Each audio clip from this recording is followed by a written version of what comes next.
everybody, and welcome to another edition of Fire Up! Yay! I'm excited tonight. I hope all of you are as well. I have my regular co-host, Mr. Smokin' Jeremy B. How are you tonight, Jeremy? I'm doing fantastic. I got football playing on the phone and talking football and many other things with you three. Awesome. And then Ralph is joining us. He's our normal guest on the show here. Ralph, how are you doing tonight? I'm doing real well. Met with the radio people today for the new station to put for the return of Sports Corner Radio, October 5. Awesome. And then Scott, the Motor City Madmouth, is gracing us with his presence tonight as well. Thank you, Scott. Oh, you're welcome, Candy. Good to be back on with all of y'all. It's pretty interesting stuff. I'm wearing the Lions. I was looking to stick it to Leo Haggerty, but he didn't want to face the bull, the USF bull. So, it is what it is. But I'm not showing any fanhood. This team got me to 4 Super Bowls with some great PR people. So I had to be on talking with y'all and just chilling. No paper, no pen, no none of that business. Awesome. I'm going to quick go to the chat room because we've had some people already chatting. They wanted us to get the show on the road. Miami at one point was 7-7. I don't think that's the score anymore. Josh and the guys are here. We appreciate Josh and the guys being here. Hawk, Tua, what's up, Patty? No, the show was not canceled, Joshua. We just started a little late. And External Bum, yes, this is part of the cast for External Bum on Saturdays. Definitely. We would have had the full cast if Leo would have showed up. Fine. Full cast plus one, because I'm normally not on that. Yes, but, indeed. Exactly. So let's just say I'm the prettier version of Leo. Way prettier. Yeah, well, right now, Leo's in a pretty good doghouse. And Jeremy and Ralph know that. What you don't want to do is get in Scott's doghouse. That's one thing you don't want to do. No, he's in a good boy. Look at Josh on the door. Logan Jay is not a fan of Josh and the guys. I'll tell you what, when you start asking if a reporter is going to play in the game, I'm done. Well, Josh was volunteering to play in these games and just wait for him to go ahead and put on the cleats and do it. Is that what he said, though? If a reporter is going to play in the game? I don't know who he is. I never heard of him. That's why I don't know who Jordan Abalafia is. It could be Southern Alabama. I don't care. Oh, I know. It could be Afghanistan with that last name, too. How do I know? Okay, guys. Word Jeremy. Okay. So we're going to talk some records were set. And what I want to talk about is the viewership for college and NFL games for this past weekend. Now we're going to start in the college realm of things. And I'm going to preface it by saying that it does not include any of the games that were on the SEC, ACC, or Longhorn Network because they don't pay to have the viewership, Nielsen viewership numbers. So any guesses, and I'm sure you all three could probably guess. Scott, can you guess what the number one viewership college game was this weekend? No, I didn't follow that stuff. Come on. Colorado, Nebraska. Huh? That's a good guess, Ralph. That would be number 2. That came in at 6.3 million. I would think Texas and Michigan's got to be correct. That's why I asked. I mean, you got 2 teams here that are undoubtedly the winningest programs in college football. They don't play very often. It just so happens that they got marooned out. 9.35 million watched the Texas and Michigan game. Yeah, and I recorded it, so it's a 4.5-hour delete on the DVR because I know it got ugly. At least. Do we want to guess what the third ranked college game was? Probably Notre Dame.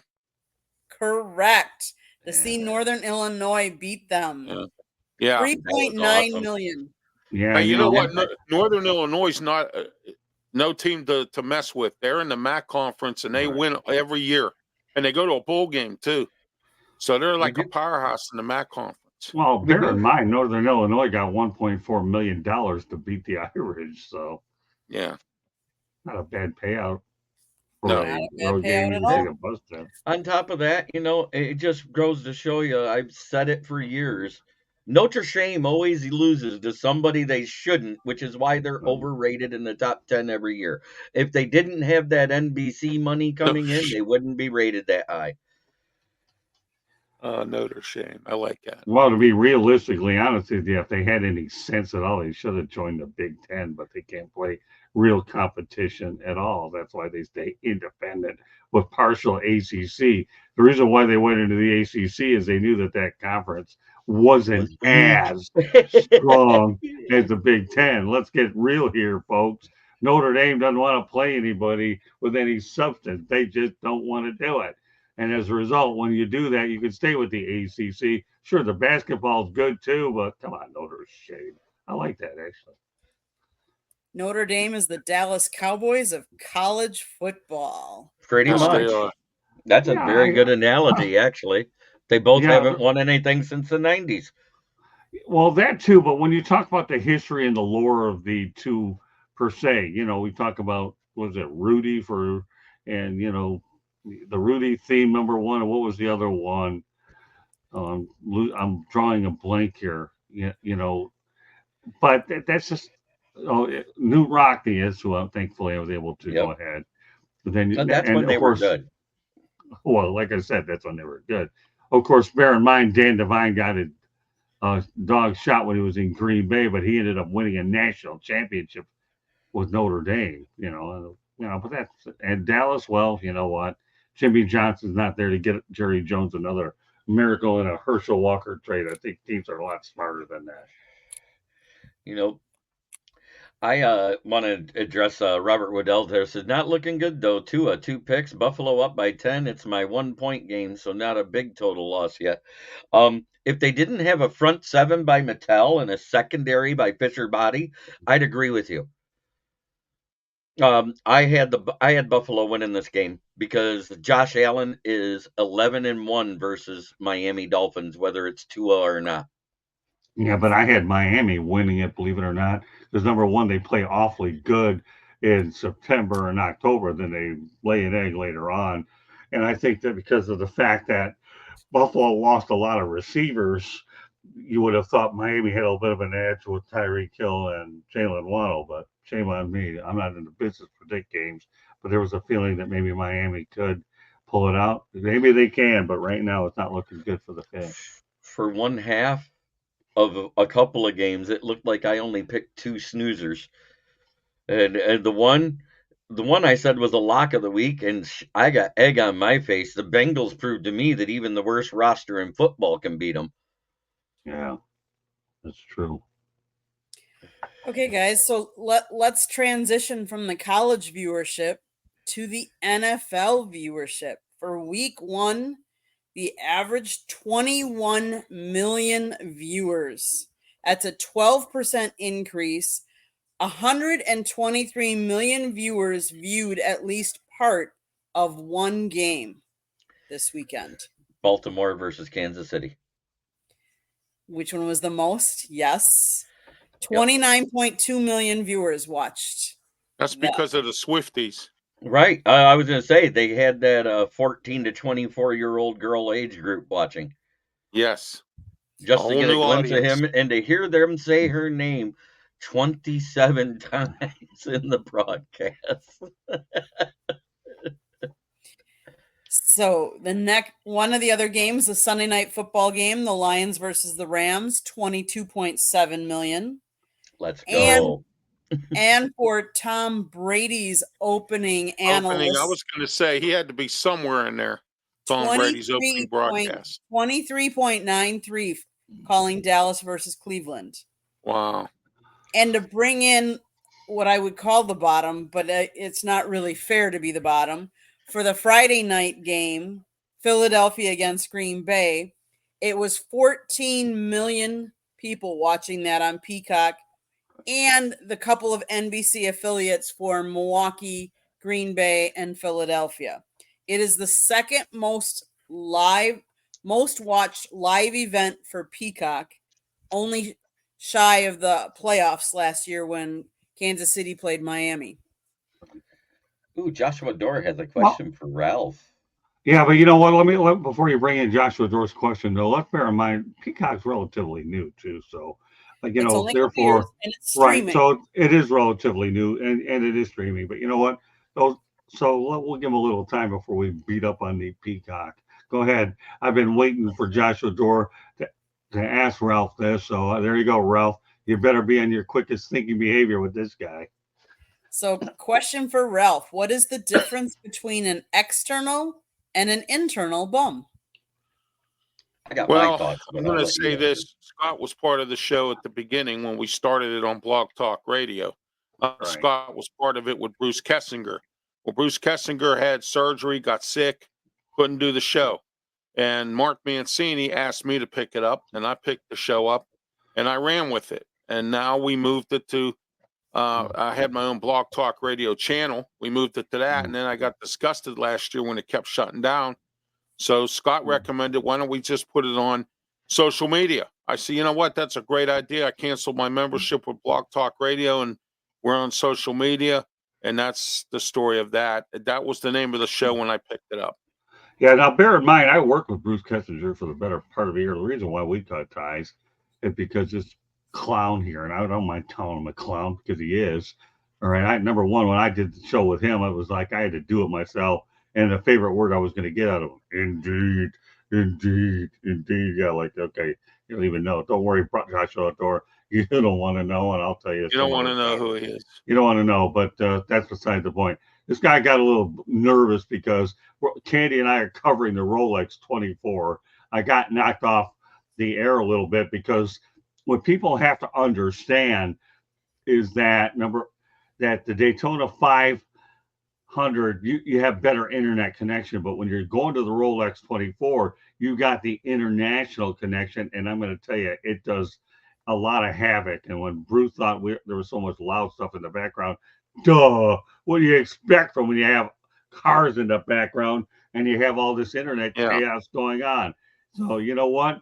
He falls into the old Sergeant Schultz category. I know nothing, and let me tell you, with no disrespect to the guy, he didn't know anything, and everything was. I had to carry the whole show, and I told Ralph, "Don't worry about my noise problem. If I'm covering an event, deal with it." And Ralph obviously knows. Hey, I'm glad you're out there covering the event. You make a lot out of nothing. And I had been with him a long time. We weren't growing on my end. Yeah, Mark made a lot out of it too. He was the one who was, we're kicking him off the show. You make all that noise. We don't need that on here. I said, well, you know what? Well, that's okay. It doesn't make any difference. It's okay when Mark makes noise. So, I mean, Well, he makes noise, but the problem is he's got no social media to back it up. So, in my opinion, he does. Yeah, this guy, and again, it's not about criticizing, finding more external or internal bums here. The reality of the situation, I had already reached a point where I was already going to do Saturday programming to begin with. So it's not like I wasn't thinking ahead where I could utilize. We have so many different shows on our network, right, Jeremy and Ralph, that I can plug anything in whenever I need to. And for Candy and I, we use weekends to cover events. And you know what? Maybe in a little show, Candy, you could go over some of your biggest things you've done because you got some pretty good stuff on there. I think the audience would definitely know about. So, my idea of an external bum and an internal bum. An external bum is someone you can call a bum because he acts like one. The internal bum is me on my day off when I'm lazy and don't do shit but watch TV.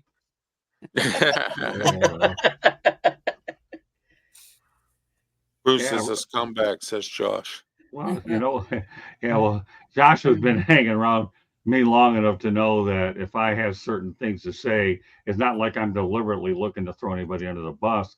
But Candy was with me the whole time, and she'll tell you that. You know what? How many times did I have to go out there and carry the show on my back? And what makes Mark Mancini? There you go. Yeah. So what makes Mark Mancini interesting is when we were doing it with the three of us, we were doing good.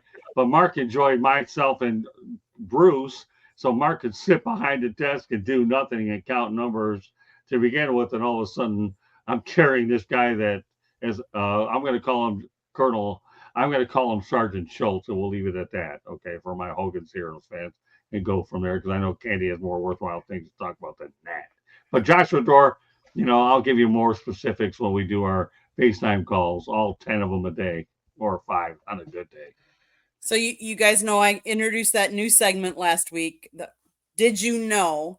And I'm not going to ask the question this time because you guys probably might know the answer. So I'm just going to give this to you though. But did you know that the NFL set a record last week?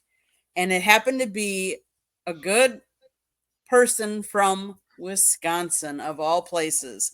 His hometown is Fond du Lac, Wisconsin. He was the youngest NFL player to gain at least 1 yard in a game. And he played for Wisconsin. He's coming out of Wisconsin. It is none other than Mr. Braelonallen, who made NFL history as the youngest player in the Super Bowl era at 20 years old. He gained a couple of yards this last weekend. That's awesome. Congratulations, Braelon. Yeah, with all the transfer portal stuff going on right now, people and kids staying in for 6 years and all that, it's 24 years old by the time they get out. Exactly. So just wanted to bring that to you guys' attention, that was one of those did you know moments. Yeah, well, I'll give you another did you know via Joshua Dorr. Okay, I bet my life savings on the Dolphins. You know, and you can read it, and for those of you that want to hear it, it's a word that starts with F, and you can fill in the blanks. Bell's embarrassing Miami. Well, I can acronym it for you with other words to spell it out for you. Please do. He says, I'm for unlawful carnal knowledge. I like that. That's good. Yeah, just like Candy, what's her name? Every boy loves intelligent, nice girls. And I got her, so I mean, out of that manage. But all right, she ended up with a monster. Joshua Dorr doing a nice job tonight, isn't he? This guy, yeah, he's doing good. He's sometimes you have to mentor people in the chat room to be nice. There we go. Number 4 scored again. Yeah, you know what, Joshua Dorr, I like this comment. Put this one up there, okay? This is all right. This is we'll go with this. Dolphins are the only South Florida team that can suck and sell out games. Well, come on, Joshua Dorr. I can tell you that. Number one, football's a big draw in these parts, especially on the pro level. You know, Miami Hurricanes, let me tell you, anywhere else but Miami would probably put 75 to 100,000 in a stadium. Did they sell out? Do we know if it's a sellout? Oh, I'm sure they did. Yeah, the Dolphins always sell out. They got a waiting list, Andy. Oh, you mean for Miami games? Yeah, for the Dolphins. They got a waiting list. NFL normally sells out, but I can tell you that wasn't it? I think. Oh, who's the team? Well, Josh, that had everything to do with it. You only have 7, 8 games a year at home. No, at least 8. So yeah. The NFL isn't a high volume ticket like baseball. You know, it's hard. So you're every game is an event. That's for I can tell you that I think it's the Packers have actually seats available because the opposing team didn't use all of theirs and sent them back. So you never know if the Bills used all of their tickets or not. Well, judging by my history with it, I'm sure that game is sold out anyway. You remember, you can also sell them on the streets too. So there's always people that will buy them on the secondary market. That's true. What it is scalpers buy 20% of the tickets. That way there's not a single team blacked out in any city anymore. And they turn around and sell them, and they try to mark them up at a higher value. And if they don't sell out right away, then they knock them down to below seat pricing just to get rid of them about 5 days before the game. That's how it works.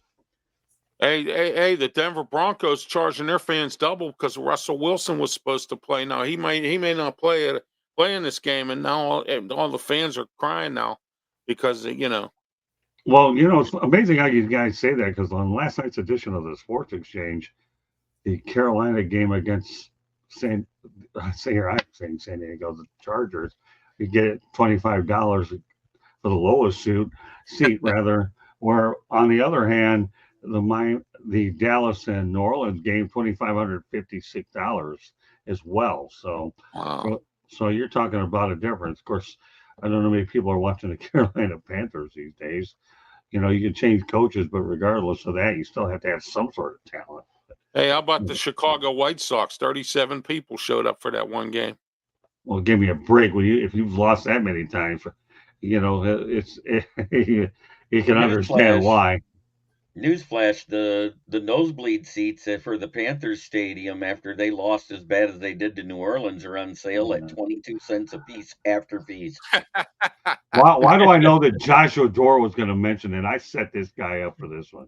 Only Panthers that matter are from Florida. Duh. Yeah, you're right. I mean, but I know this guy well enough from setting him up to make a comment like that.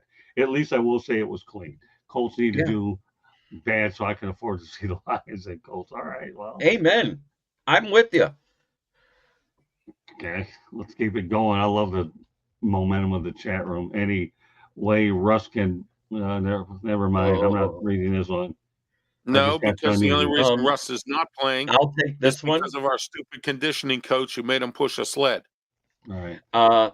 The views and the opinions of Jeremy Ballrick Jr., one of the best troll accounts I've ever seen, by the way, with our does not reflect that of the South Florida Tribune, kneecap biting with the Motor City Lions, or I smoking Jeremy B. With our safety depth being so bad, I say sign Tease Tabor to a 4-year deal. Oh. Even Candy shaking her head on that one. You like my little disclaimer I got to give every time I see him in the chat? Yep. Well, you're getting better at this broadcasting thing, Ballrick. You only do 1 million shows a week. My voice doesn't hold out that long. I'm spread out, to be honest with you. I've got this hockey show that we're bringing on that's really taking off really well on Monday, and then we have a meeting with this guy, Rod Peterson. You talk about an incredible asset. This guy is unbelievable. And it's starting to pick up ground here inside the Pixon. We all know has been strong in baseball. And now I'm working on a lot of other projects as well on top of what we do in the field. And I'm going to tell you something. You know, it isn't, for me, it's just not all broadcast anymore. And again, I've told you guys many, many times that come 25, my target's public speaking. But yeah, you know, I mean, Joshua Dorr obviously is a big fan of Rod Peterson. Rod's just a good guy, and he knows his stuff too. So, Scott, what's the most memorable sporting event you've covered in person? Oh, Patty, that is a loaded question. Seriously. Haven't you been to the Super Bowl? I've been to 4 Super Bowls, Patty. I tell you what, I saw a Miami, Florida game 40 years ago that was decided in the final seconds. But you know what? I'm going to take away from all those. The one that to me, the one I could talk about the final game at Tiger Stadium, but you know what? I'm going to give you one that most people probably wouldn't think of. I saw the Detroit Lions play the Super Bowl champion Dallas Cowboys at Texas Stadium. Okay. And the Lions won the game in overtime. And the Dallas Cowboys, Patty, were so classy that they gave us, the media, an opportunity to go on the field like 10, 12 minutes before the game in the fourth quarter. Now, think about it, okay? The Dallas Cowboy cheerleaders are on that field, which is kind of nice. They look pretty good, especially when you're next to them, okay? And the Lions and the Cowboys are playing a very close game, which, by the way, is Emmitt Smith and Barry Sanders. And then we have 15 minutes of overtime, and the Lions win it in overtime with a few seconds left. So I guess, Patty, to answer your question, above and beyond my Super Bowls, I'm going to have to say the Detroit Lions and the Dallas Cowboys when the Cowboys are the defending Super Bowl champs at Texas Stadium. To me, it was just unbelievable. But you know what? That's a good opportunity, though, Patty, for me to let people know that if you want to find out what else I have, just pull out this bad boy here called Lessons from the Microphone, tuning into the enduring wisdom of visionary leaders. And I have a lot more of that information there that you can get on Amazon, Kindle, and Barnes & Noble. Old school media versus new school media is what it is. And everybody on this panel has one. And I point out a lot of them. You know, I love motorsports. I love covering the Rolex 24 was a lot of fun, but Super Bowl. So that's a great question, Patty. And thanks for allowing me to go out there and share that Cowboys, Lions, as well as some of the other ones as well. Great stuff, Patty. Nobody can ask me that question because I've only ever attended one event as a part of the NFL media group. Yeah, well, it wasn't a bad one. You covered the NFL draft. Don't worry about it. It was right. good. I'm just saying it was pretty freaking big to me. Yeah, you know what? You remind me of Eddie Stanky, the former Texas Rangers manager that nobody knows about. You know what? He was 1-0 as a manager for the Texas Rangers, and you know what? He was 1-0, and you're 1-0 in the media. We tried to do so with Saginaw Valley State University, but unfortunately, the PR was awful. So that's okay. You're Um, better off staying in the pros, anyways. I mean, so they now, they were about as good as responding to me as the Panthers were at scoring touchdowns versus the New Orleans Saints last week. well, there you go. That's a very clean analogy. But Patty, thank you so much for asking the question. You're welcome because anytime I can go ahead and talk about this kind of stuff, that's what sports is all about. It really is. Hey, RXJ's in the chat. He follows everybody. Attaboy. Yes, he does. All right, Candy, don't mean to be stealing your thunder for the second straight week question. If I get a book, will Jeremy do the audio book for me? That's what you I could guys do can go that. ahead. I could do I that could for do you, it too. Patty. I'm good at reading. Patty, he likes my voice. That's why he's been watching me for the entire 3 years I've been doing podcasting overall. He's followed me from one to the other. Who's that? Patty Grimes. Oh, okay, cool. And I want And to thank I always Jeremy make sure because I by say being on he this to show, clarify it's a guy. Okay, no, that's fine. That's fair enough. I mean, I've had a few people. I have one person at my Toastmasters group that's interested. I haven't seen the woman in 2 weeks, and if I have to do AI on this one, I will. But I'm holding out just a little longer, and we'll see what's what. There will be an audiobook for lessons from the microphone because there's a large demand for it. I'm just trying to get this thing buttoned up, and I already have a couple of people that I'm already looking at. Her name is Deb Whitcast of the Blonde Blitz, who's really interested in I know doing you the are. second book. Yeah, I know he so is. yeah, so She's but she she is the co-host with Nikki Gist. yeah, right. GIST. Yeah, Deb and we become good friends. So she's a leading candidate to do the second. Mm-hmm. All right, Candy, go ahead. Okay, guys, what was your favorite game of the last week? College or pro? I'll even start with this one. My favorite one was Green Bay versus Philly. And it wasn't because of the bad part of it. The slop bowl. That's what it was. I understand they were on a soccer field and hopefully they've learned their lesson and maybe they'll test the fields better next time or wear soccer cleats for football players instead. Just a thought. But it overall was a great game. There was great defensive plays by both teams. Both teams struggled to tackle at times. That's why you've seen the running backs run all over the place and some of the wide receivers had big days. But overall, that was my favorite game of the week. The outcome made me pretty happy too. I'm just saying. I'm sure it did. I'm sure it did because it put us behind you guys in the standings. But All right, Joshua, what was your question again? I'm sure we answered. I don't know what you were doing. Scott, have you ever been to an SCF game? A what? I don't know what SCF. Maybe he meant UCF. Southern Central Florida, maybe, or something. Who knows? If he's referring to Central Florida, I've seen him play a couple times, just not over at that stadium that they call. Oh, Stanley Cup Finals game. Yeah. I've been to a Stanley Cup Finals game before. Okay. Robert Wardell asked me, why is my background blue and black? Because the division is the black and blue division. And the gray just didn't quite fit right. It was more of a Dallas type of gray than the Lions bright silver. So I went with the black because black is actually the third color for the Lions color scheme in their uniforms and has been since the 80s. so, Scott, what was your favorite game? You know what? I'm always going to be partial to what I'm doing. I just love going to Miami games because I'm so engrossed into what I'm doing against Florida A&M. And I'll tell you why it was a good game, though. In a sense, it was certainly a one-sided affair. I get that. But there was a quarterback by the name of Daniel Richardson, who was a transfer from FAU that went up to Florida A&M, and Mario Cristobal was impressed with this guy like you wouldn't believe.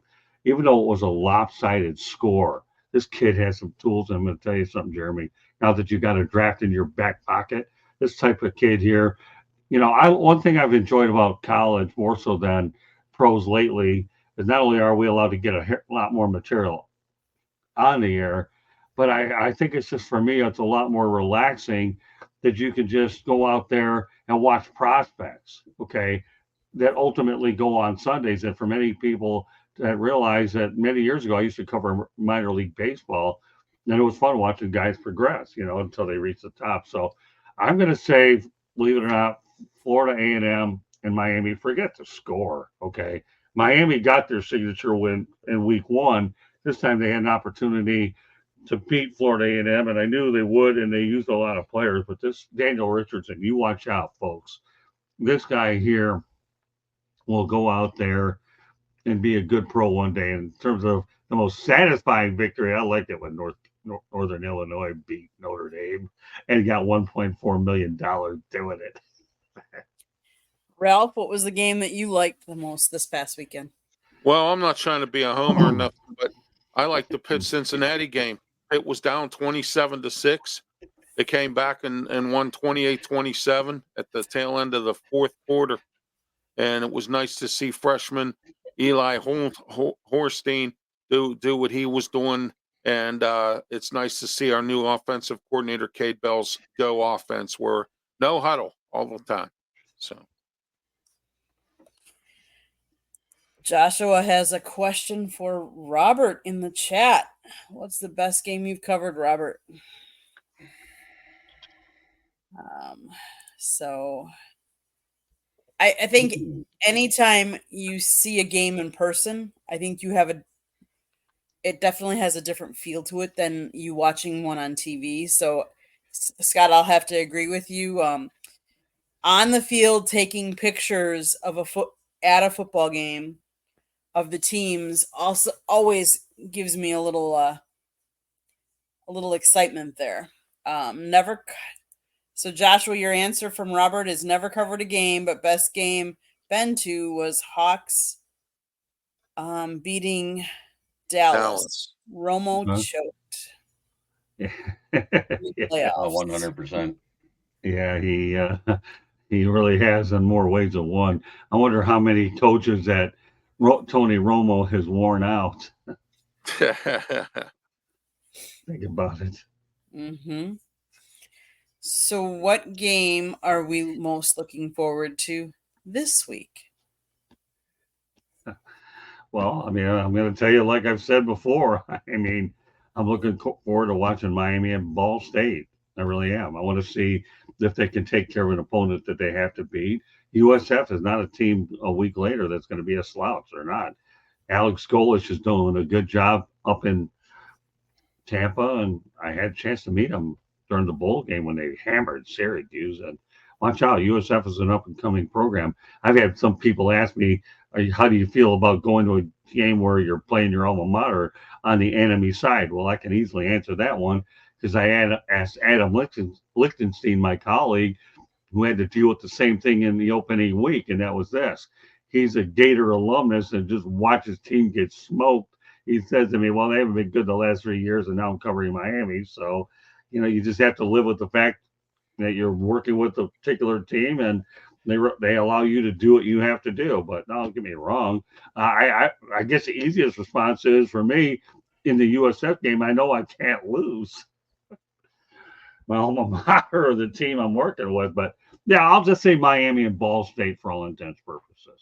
Okay, Ralph, what game are you most looking forward to this weekend? Well, again, I hate to be a homer, but the backyard brawl, West Virginia versus Pitt. It's at Acrisure Stadium here in Pittsburgh. It's sold out.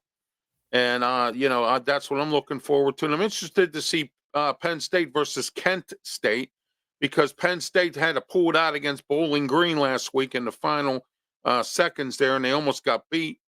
I'm interested to see what they do against Kent State. That's two games I'm looking at, basically. And Jeremy, what are you looking forward to? Which game this week are you looking forward to? Do I really need to say it? Yes. I'm going to go ahead and throw my factoid out and everything. In the last 4 times in the NFL that somebody had a rematch against back-to-back playoff teams they faced in the previous year, they go on to face the Super Bowl. I'm looking forward to rematch number 2. The Tampa Bay Buccaneers coming to Detroit to get their ass handed to them again. There. Jeremy, you're lucky you're not on FCC because they'd have slapped you with a $10,000 fine, brother. Let me tell you that because they don't like those particular words at the FCC. You're just lucky that you have a country club and how you communicate. Because I'm when you sorry deal with about that. I didn't even think about it. It just flowed off the tongue. yeah, well, you're in a relaxed mode where you're drinking coffee instead of Mountain Dew, but you're really not. And with the FCC, Sorry that I cussed. There. Well, see, I can stick it to you two because it's her show. Doesn't mean a diddly in this situation. This is called a teaching moment. Okay. Yeah, and I apologized. No, and I'm making light of the whole thing now. FCC frowns upon that stuff. You mean FCC, the ones that do all the TV Federal broadcasts? Communication? Yeah, Federal Communication. You should listen to Detroit radio lately. Yeah, I can only imagine. Yeah. Oh, Mike Valenti and all those guys, when they have something bad happen, they drop more A, S, and GD bombs than I've ever heard before. Yeah.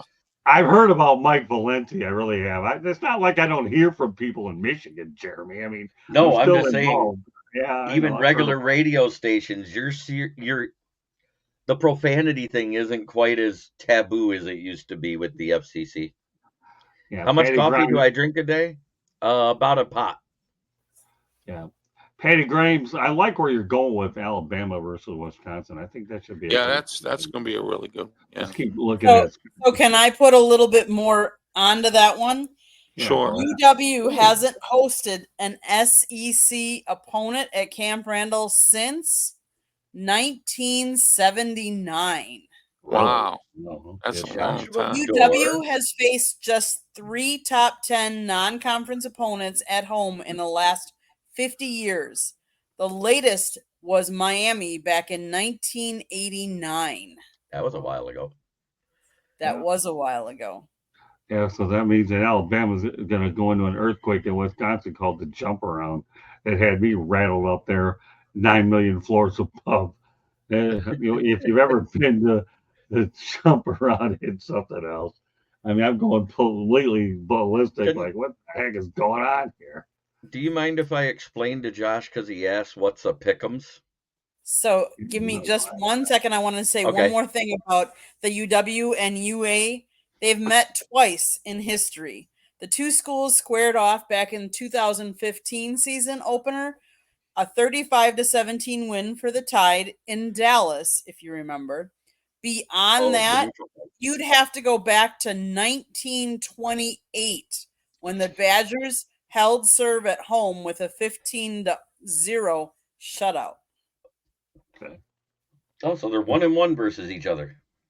Correct. So this is the rubber match game to say who gets the bragging rights for the next century. Yeah. Well, doesn't it seem that way when you play each other so infrequent? However, I will say this though, with the college football playoff and the 12 teams, you could see seeing these teams play a bit more often. I know. I was just making a joke about how long it's been since they played each other. No. I know where you are, but now I'm just putting it in reality. So Josh Adore, I'm a big coffee type of person. I drink more coffee than Scott drinks Mountain Dew. Boy, I'll tell you one thing, man. I can only wonder what your kidneys and bladder are like. So Jeremy, now you can. The pick'ems, every week they put out a printable sheet online through Google, wherever, Safari, whatever, and it has a list of all the games for whatever league there is, with the boxes next to each team, and you're able to select who wins. Some of them are against the point spread. Those ones usually you got to pay to play. But there's free ones that you do for fun, and you could make it like an office pool thing where, like, hey, everybody, let's put $5 in. Whoever wins buys lunch, whatever. Or everybody buys them lunch that day. So I so far, since I started podcasting, have been doing the pick'ems of every NFL game every week. I just did the math, and I'm sitting at 68% correct over 3 seasons. Okay. Interesting. All right. Now, Patty Grimes, pray for snow in Wisconsin for the game. Yeah, okay. It's supposed to be 85 here in Wisconsin and Michigan on Saturday. I don't think we're going to get snow. Then I don't know who your higher authority is, Patty, but you better pray, and you better pray really hard, because to me, if I recall correctly, this is September for a little while longer anyway. Oh, thank you. It is. It is. Okay, guys. My town? Sure. Okay. Ralph, what's happening in your town? Well, despite having a fire in my apartment building last week, and I survived it, which was great. God bless me for that and my family. Other than that, I had to take my van to the dealer. It cost me $1,000. So, it's been a rough few weeks here, but I've been able to survive it, which is a great thing. My wife is now sick. She's got arthritis in her neck. I had to take her to the hospital yesterday. So I've been running all over the place with a whole bunch of stuff, and then getting a radio show going too. But anyway, my town here, I want to know who the Einstein was in city planning for the city of Pittsburgh, who planned the Pirates to play it the same day that the backyard brawl was going on. And somebody couldn't call Major League Baseball or something and say, hey, we need to move this game somewhere. So now we're going to have a cluster screw over on the North Shore with the stadiums in the same area of parking and getting in and out and everything else. So that's going to be my bum on Saturday anyways, the city planning of the city of Pittsburgh and these games here together at the same time going on. One time we had a marathon. We had a Penguin playoff game and a Pirate game going on all at the same time. So, that kind of stuff bothers me. We don't have the infrastructure for all those kind of folks like that. And if there's a natural disaster and we got to get out of town, it's going to be difficult and it's going to be hard. And, that's what's going on there. But anyway, Russell Wilson will not play. He has a calf injury for the Steelers against Denver. I'm sad to hear about that because I wanted to see him play against his old team and beat him. Also, Patrick Queen, who we spent some money on to bring in, has a groin injury. And Dan Open Door Moore, our left tackle, has a ankle injury. And Broderick Jones will be playing in his spot this week for the Steelers. The Pirates, on the other hand, Paul Skeens looks like he keeps on moving along. Andrew McCutcheon has a 10-game hitting streak. And other than that, that's it for me. Okay. Jeremy. Well, as far as everything around here, the only thing that I really have to report with Detroit is the Tigers are only 3.5 games out of a playoff spot. Who knew? I mean, they still continue to win. They didn't win today, but they're continuing these winning ways. They are 20-8 since last month. 20-8. Who'd have thought we'd be saying that about the Tigers as bad as they were at the All-Star break? I'm shocked at these guys. And as far as any Lions news I have, the only thing I have is James Houston has yet to dress for practice, so don't expect him to dress for the game. So we'll probably see Isaac Ukwu or one of the other defensive guys come off. And last but not least, I don't know if you guys saw it, because since it wasn't mentioned, I'll mention it. The 2-pack becomes the 6-pack next year because they added 4 teams out of the Mountain West Conference. Boise State, Colorado State. I know there's another one. God. Well, here, I'll tell you, I have heard about it. You got Fresno State, you have Boise State, you have Colorado State, and you have San Diego State. So let me ask you a question now that you brought that up. Okay, I know they could go as many as 4 if they want, but who do you think the next 2 teams should be? To be added to the Pac-12? Yeah. I think they're going to stick to either the WAC or the Mountain West Conference like that and get another guy like that. But I think they pretty much got the 4 best teams out of that conference with who they added. Give me 2. I don't want the old drawn long explanation. I think Cal's going to come back from the ACC because they have no shot to win with all the traveling in the ACC because the top end of that team, Syracuse, Clemson, and all those guys, the ones at the top, they're going to beat up on Cal with that travel time. So I think Cal might come back. And the other one, They might as well absorb Hawaii. Okay. All right. I'll give you my two, and then I'll give you my other stuff in a moment. If everything goes like they should go right now, I would take Nevada and UNLV, and that keeps the travel sensibly, and you own the state of Nevada. Now, Hawaii would make sense, and New Mexico would be another one that would make sense. Yep, I agree with that. All of those. They might even absorb all of them. That'd be four teams added. I told you two, and as many as four, and that's why I went that distance. Right now, we have a Pac-12 that has nothing more with state at the end of every school. So we have 6 states literally at the end of it. So it's pretty strange. And Scott, before you go to my town, Joshua, how many games are out of a playoff spot are the Marlins? They have officially been eliminated. They are 34 games back. So, but they've officially been eliminated, so they can't. So with being that far back, does that mean they officially hit Chicago White Sox status this year? No. Well, I wouldn't go that far. That no, but I'll tell you what, though, I've got a lot accomplished. You say what you want about them, but I'm planning to come back for my 5th year covering them next year. And I have a very aggressive agenda what I'm looking to do with the Marlins. I've already made some plans with the PR people, what my intentions are, and they're going to do everything they can. I've covered baseball and played it. So baseball's in my blood no matter where the stadium's at. So technically the Marlins are 26 games back of a wild card spot. They are 34 games back of the division. If you want to look at the White Sox, they are 51 and a half games back of their division and 45 and a half games back of the wild card. Geez, they're doing as bad as Oakland A's used to do. Mm-hmm. Oh, I'm sorry, the Sacramento A's. I like where Patty Grimes' head is at there. New Mexico State, UNLV, Hawaii, and Nevada.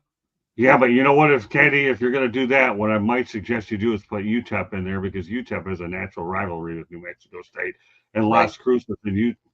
I know because I've been out that part of the country. It's only 45 minutes away. UTEP and New Mexico State have a little bit of a rivalry. 45 Isn't that why they took San Diego State and Fresno State? Because that's a rivalry? I don't think so much that. I think, Jeremy, that's more of a territorial. You want Northern California with Fresno State, then you want Southern California with San Diego State. That's where it geographically makes sense. And not only that, San Diego State football team has a brand new stadium, and their basketball team is pretty strong too. So, well, yeah, they took the money the city was giving the Chargers that left, and they said, "Hey, we can make your stadium better," and they were like, "Yeah." Well, it's only 35,000. We can get into the Charger situation another time, but because there's a lot more to go with than there, according to my sources. So, but no, I think the teams that we've spoken about are definitely legitimate. Patty, you're right there. All you need to do is add UTEP to that list. Mm-hmm. Okay, Scott, you're my town. Well, that's easy. Number one, Skip Schumacher's managing his last so many games. I don't know where he's going to land, but he'll be done at the end of the year. The Marlins and him decided to take that contract and void the final year of it. Miami Heat, believe it or not, are erecting a statue of Dwayne Wade, and it will be unveiled against the Detroit Pistons. But, let's keep the reality. For those of you that are following our network, Fire Up Florida has now become our show that we're doing a lot more hockey. It's progressing real well. Rod Peterson and I are doing our thing together, and we're adding more and more pieces as we go along, and potential's there. As far as Joshua Doerr's last question, whether we're going to get to Florida Panthers games or not, that's hard to tell. I don't want to sit here, and go after a PR person because they're Stanley Cup champs. I don't think that's going to have anything to do with that. But what I told Rod, okay, Josh, is this: you handle the PR people. I don't want to be involved in it. And if I go to any, fine. If not, I have more than enough things to do. Mark my word, I do. And I'll be making announcements over the course of the next several weeks and months anyway, so I can't divulge things until I get things in writing and more certainties pop up. So as far as coverage, Rod will cover them. And if I could get there on the weekends or go to practices, that would be great, but I don't have enough time. I am so stretched right now; it's ridiculous. So we'll see. Josh, the only thing I could say is how many game TBD to be determined, and I'll let you know as time goes on. So that's what I've got. Josh wants South Florida Tribune to cover the Panthers. Maybe he should learn how to write and submit articles about them. Jeremy, you took the words right out of my mouth. I don't have to use a heavy voice today. Good stuff. So one of the things that I found out today about, and I know this, the Green Bay Packers and A.J. Dillon. A.J. Dillon, for every home Packer rushing yard by a running back or a quarterback, will donate a backpack of food to students that need from and receive a Dillon Family Foundation hat. They'll receive food for children that are in need. And now A.J. Dillon is not even, he's injured. He's not playing this year. So I just think that was you don't always hear of the kind gestures that some of these football players do. And I think sometimes we need to recognize that and bring it to the forefront because we always hear of the bad things or things that go wrong and stuff like that. Sorry, I just read the comment. Yeah. Well, here, I'm putting it up. Well, we've got to make sure that we put the good, the bad, and the ugly in this. No, I was talking about my buddy Broski Bear. He's a Chicago Bears fan, and he talks a little trash every now and then. All right, but I'm putting this that one one's up here. clean. Yeah, no, Joshua's been clean. He's been really good. Yeah. Right now, he's giving you his justification why he can't come on here with it. I get it. That's perfectly fine. No, he's got a 2-year-old kid. He's a cute kid. I haven't met him in person, but I've runs seen a him business and can't add that to his plate. I wish I had the time. Yeah. I guess I must have a way with words because at most I spend an hour writing my articles. Yeah. Well, before you never did that until I told you to start taking time and paying attention to what you're doing. No, it's always taken me at the most an hour since I started. Yeah, but now I think you've got more experience or a lot more cleaner because that experience will do that for you. So, and obviously part of my town too, I have to say I'm looking forward to covering the Hurricanes game this weekend. Being on the football field and being able to take pictures is very relaxing and it's a cool way to experience a game that not everybody gets that opportunity. So I cherish all of those opportunities because football would probably be my number one since I've been taking pictures, and I've taken pictures at NBA games, MLB, NHL, NFL, college. Football is probably my favorite out of all of them. So, but Joshua Door's latest comments up there, they're justifiable. I don't even get to the articles. Oh, yeah, I was going to read it for you. Please. I don't even get to the articles I need to write for my business site. I did tell Scott I have one coming for South Florida Tribune, though. I just need to get to it. That's all good, Joshua. Whenever you get it, you get it, and it's fine. You'll have your own drop down. We'll make sure we do right by you. Joshua's come a long way, and I think he put something he ended up putting something in our group chat that now he's not trying to rile me up. It's a good idea, Joshua. It's not a good idea to rile me up because that stops me from thinking for all the right reasons. I've known Fernando Holiday Vargas Frey, a long time since I started this platform. He's one of our most loyal supporters. Now he's got 4 names. He's got, I don't know how many names. I can't count them. Thanks, Fernando. But he's been there from the beginning, and I always appreciated here. I don't know. He's here for candy. Well, maybe that's okay. They all go over to her. But I don't take it personal, Fernando. Okay. He hasn't said the magic words. He didn't say trick or treat. You don't get candy unless you say trick or treat. Oh, wait, it's not Halloween. Sorry. All right, Fernando, it's all good. Maybe one of these days we'll find a role for him. Every time I bring him on or try to, it just doesn't seem to work out. But one of these days it will work out. Of course, when I come on baseball, stand in line. I got a waiting list for that show, too, like I do inside the Pigskin and the Sports Exchange. So these shows are starting to pick up we're picking up more and more talent as we go along. And a lot of that's attributed to what I do at the press boxes and on the road. Candy, what I do want you to do, though, before we go off the air tonight, is considering that you're always experimenting, I want you to talk about some of your most recent videos on the channel. I think that people will be very impressed.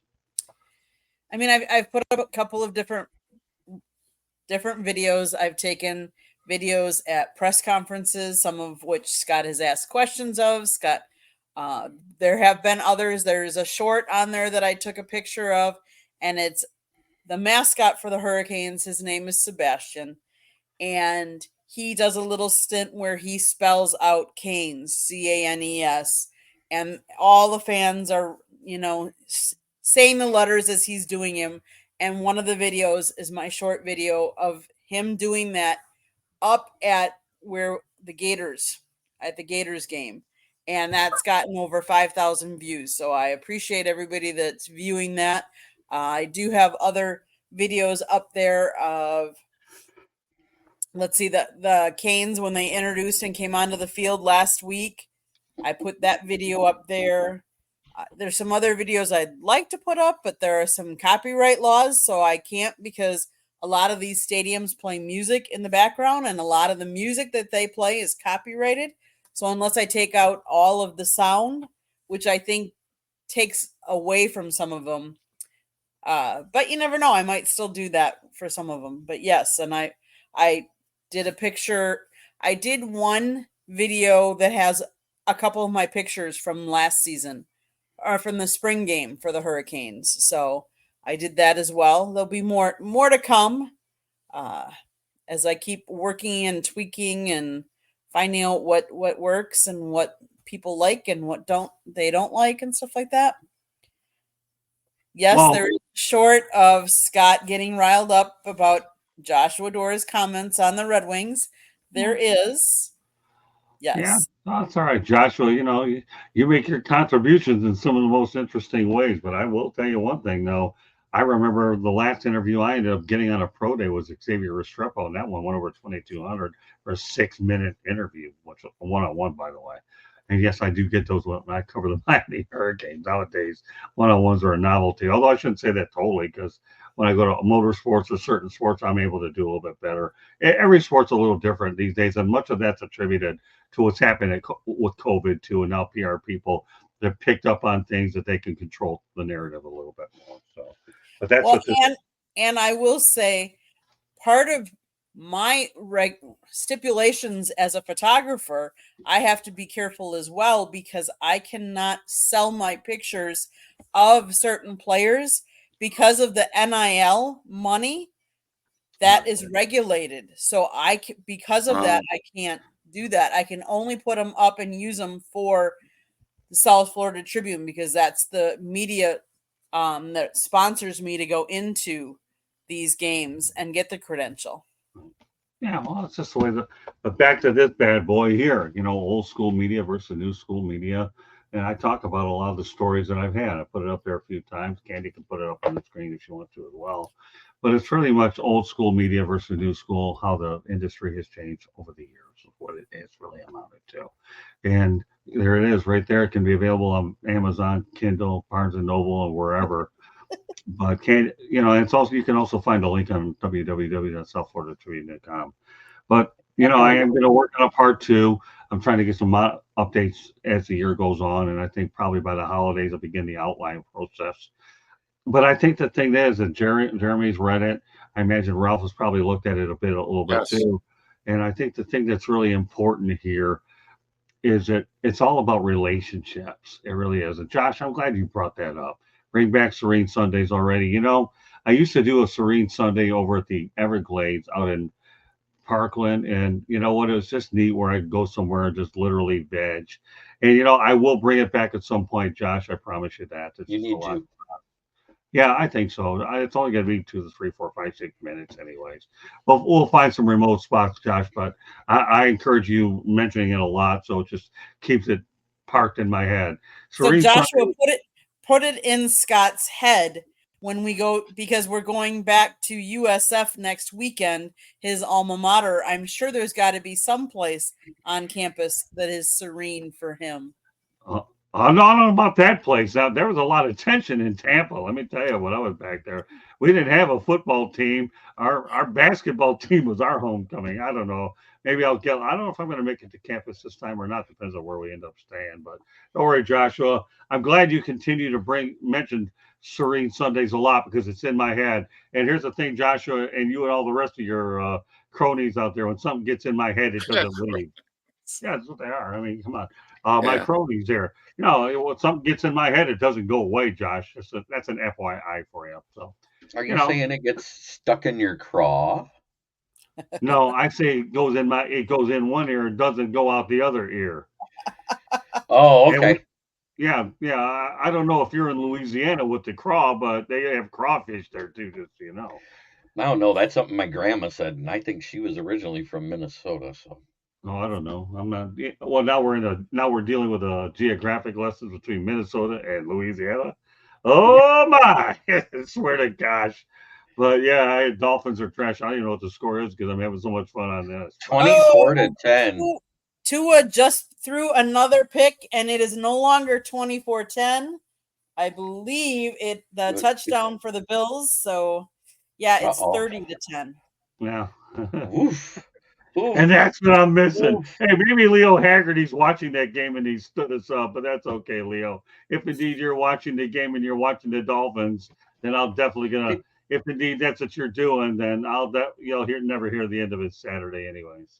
I'm wondering, did Tua practice this week with Daniel Jones? They look very similar stats-wise right now. Yeah. Yeah, you know what? With no disrespect, I'm still trying to figure out how he got all that money after playing 1 year. He plays all 17 games. I know where he learned that play. That's how Will Levis lost the game to Chicago. He watched Will Levis last week. Running away from a sack, falling down, and threw it to the sideline behind the line of scrimmage, and the guy was smart enough to find it. Well, say what you want. It's 31-10, and a lot of us on the Sports Exchange went the Dolphins route. So I'll go back to the old Gomer Pyle saying, hold on. Shame. So I'm not offering any more predictions. I'm going to leave it to people that know more than I do, and I'll just stay in the moderating and public speaking business instead. I'm serious. Tua literally looked like Will Levis right there. Yeah, he didn't look like a $50 million quarterback. Yeah, okay. No. Well, hey, Candy, what's going on with Malik Willis? Is he starting? Yeah, he is. Yes, Malik Willis is starting. Yeah, don't sell Malik Willis short. You know what? I think he might do much better than most people think. No, I said Will Levis. That's who he impersonated. Well, now I'm saying Malik Willis, okay, for Green Bay. Yeah. Because I have her on here. No, she has me on here. That's right. It's Thursday night. Whatever. I have to get used to this. I don't have any paper or pen in my hand. All I do is move darn things around, whatever. But it's too. Now you know what, Penny? That's a good question. Is do it. So heck no. Jared Goff is more disciplined with what he does. I've always said that. To me, quarterbacks, there should be a quarterback salary cap, and I'll never go ahead and back away from that. I have never said Tua was better than Goff for one reason.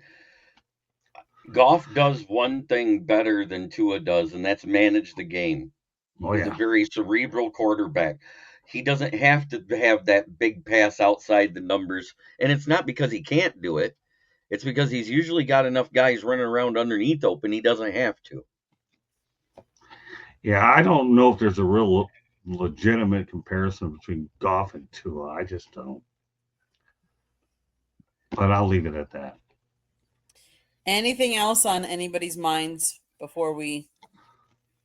No.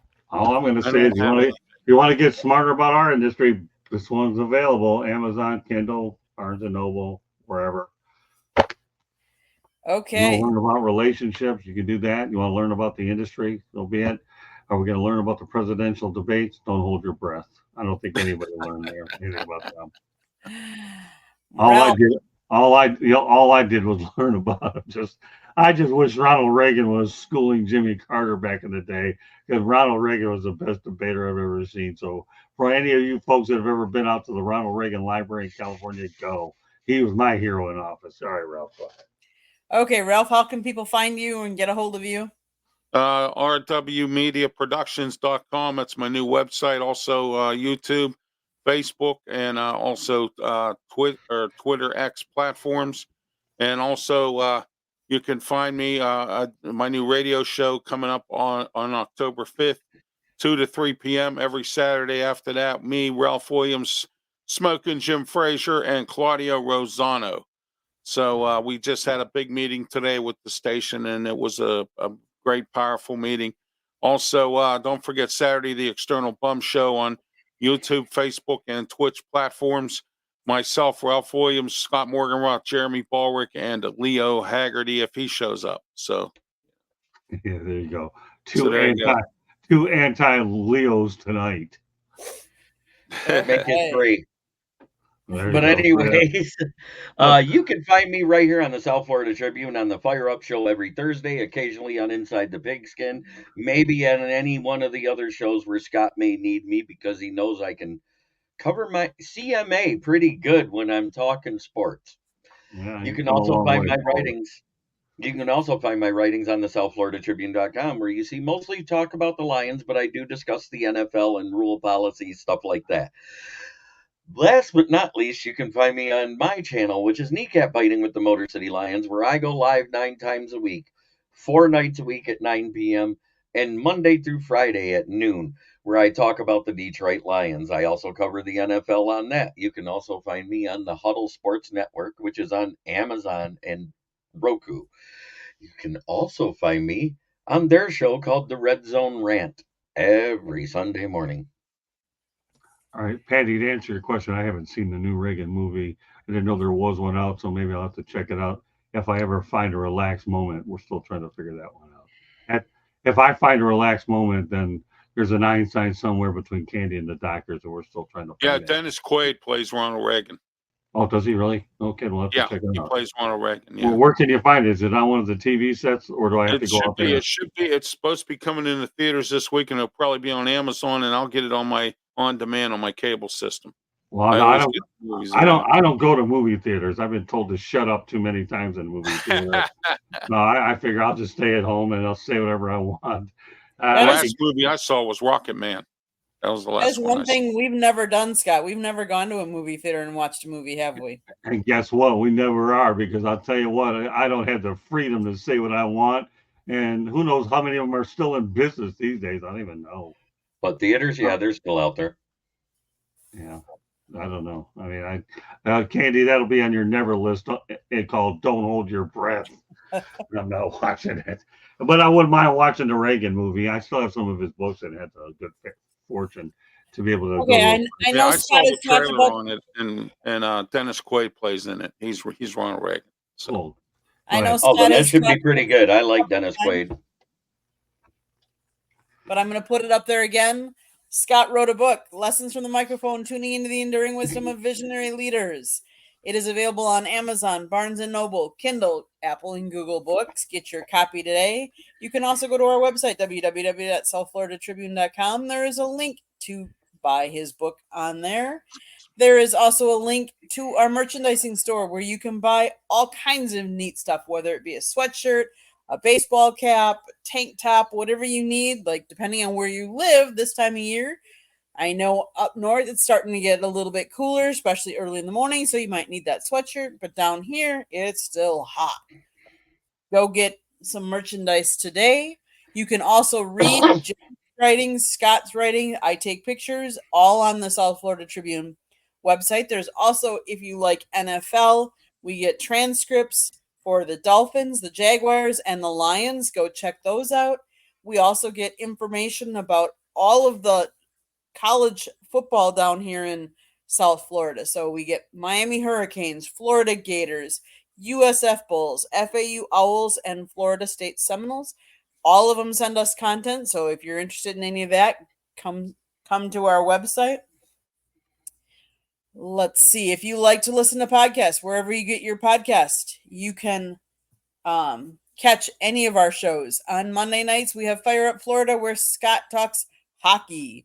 Then he has 108 Stitches baseball talk on Monday nights. Tuesday nights, Inside the Pigskin, where they talk football. Wednesday nights is Sports Exchange. You never know what you're going to listen to, what topics on there. Just like this one, Fire Up. You never know what our topics are going to be. Although we always do a My Town segment on here and a Did You Know? Scott also does a show on nofilter.net. It is typically on Wednesday nights. He did one this week with Mr. George Eichhorn, who wrote the foreword for Scott's books. Go check that out as well. If you see that red subscribe button by Jeremy, that means you have not subscribed to the South Florida Tribune's YouTube channel. We would appreciate you subscribing and then sharing it with all of your friends and family.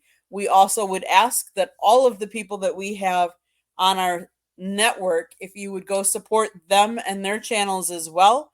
They give us their time. We appreciate if you would help them out as well. If you would like to sponsor or advertise on one of our shows, you can call Scott 954-304-4941. I definitely have to thank all of the people that have been in the chat room tonight. It has been a really active and a really nice chat room, asking good questions that we really appreciate, the banter back and forth. We even all of the comments. I'm just kidding. Well, yes. I do want to point out one thing about Motor City Mad Mouse show on Wednesday. George Eichhorn is my co-host now. Him and I are going to work on the No Filter, do everything we can to make it what we know it's capable of doing. Also, the second thing is there will be another Motor City Mad Mouse show as well on this platform. So there'll be different guests that come in and out. So I want to make sure I can build the name and the brand as well as I can. So I have two good places to put it. It's just the way we're trying to do here. I'm trying to find good lead-in shows to every show that we have on these particular days, and that's what we're aiming to do. Great job, Candy. You have done an unbelievable job. I'm so proud of you. Absolutely. You have your own show, and you deserve it. My gosh. And to think that I must be the one who brainwashed you into getting in this business. I mean, holy moly. She was such a nice girl before she met me, and she still is. Now what have I done to this girl, this child? She's doing great. She runs us great. I love the country club. I know. The country club is good. Let me ask you a question. I haven't had to rate my voice here at the country club. Good stuff. Ain't it great? I might even make it to the Eastern Obama on Saturday because I'll have a voice. Of course, that's why I told Ralph, get it off Fridays. No good for me. Do it on Saturday. And do it early. That way my voice is 48 hours to go ahead and relax. Yeah, and then you're going to go to the college game and blow your voice out there, and you won't be able to talk to anybody for 2 weeks. Well, no, probably about 2 days. Okay. Well, because you know why I say that, Jeremy? Is I'll probably head down to the Canes. I'll probably end up going down to the Canes media availability when we have Coach Cristobal and the two assistant coaches. I didn't go last Monday because I was worn out because of the triple header that we had. We had 2 football games in one day and the baseball game. I'm all done with baseball for the year. So I'm hoping to get down to Coral Gables so we can catch Coach Cristobal as well as the 2 assistants. And I should this week of all weeks because they're playing USF next week. So it's going to be an interesting, 10 days, I suppose. Mm-hmm. I'll go back to what my brother once said. Tampa's one of your hometowns. Tua just got another concussion. Oh, is that right? Yes, he hit his head on a knee and then down on the turf. Yep. Too bad. Here they're showing it now. Ooh, yeah, that's not good. Too bad. Yeah, they're losing 30-10. I guess the biggest mystery is why has he stayed in this long? Seriously. Yeah. Well, because they're still in the third quarter. I was gonna say it's not the fourth quarter yet. They had to try. Right. Looked like it's Skylar Thompson's time to shine. Yeah, I'm not going to get into that. Okay, Jeremy, you ready to close us out? Try every day to be a better person than you were the day before. It's the only way that we make the world a better place. It starts right here. Much love to everybody in the chat. Moonscar, I see you. Thanks for joining us. I know you came in late. Go back and watch the beginning of the show. You'll enjoy it. Thanks, everybody. Have a great week. Catch you next week.